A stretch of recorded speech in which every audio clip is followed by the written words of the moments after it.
Dans la salle du conseil municipal de Limoges, Émile Roger-Lomberty et ses deux adjoints siègent comme d'habitude.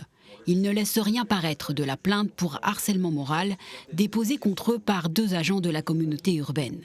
Quelques minutes plus tard, pourtant, c'est le maire qui aborde le sujet dans son discours introductif.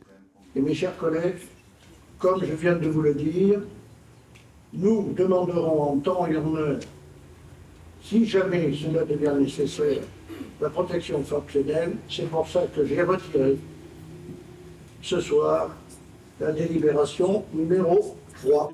Aussitôt, l'opposition qui avait prévu de débattre sur ce point quitte temporairement la réunion.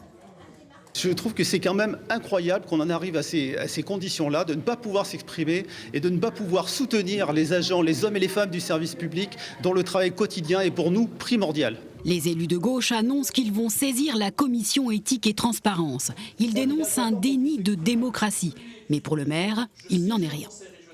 Il y a un règlement intérieur qui dit qu'il y a les propos liminaires du maire et il n'y a pas de réponse de l'opposition. Point à la ligne.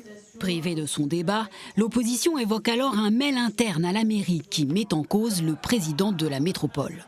On a tous reçu, l'ensemble des agents, un email du maire Émile Roger-Lomberty qui disait qu'il y avait également une plainte contre le président de Limoges Métropole. Je ne sais pas si c'est un élément nouveau, si c'est quelque chose qu'on ne nous a pas encore dit ou si c'est une erreur.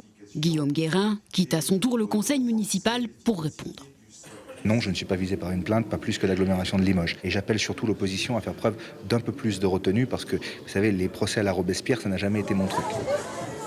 Malgré les tentatives, parfois un peu surréalistes de la majorité pour faire oublier l'ambiance particulière de la réunion, l'enquête préliminaire très médiatisée et les appétits politiques qu'elle réveille ont largement occupé les esprits durant ce conseil municipal.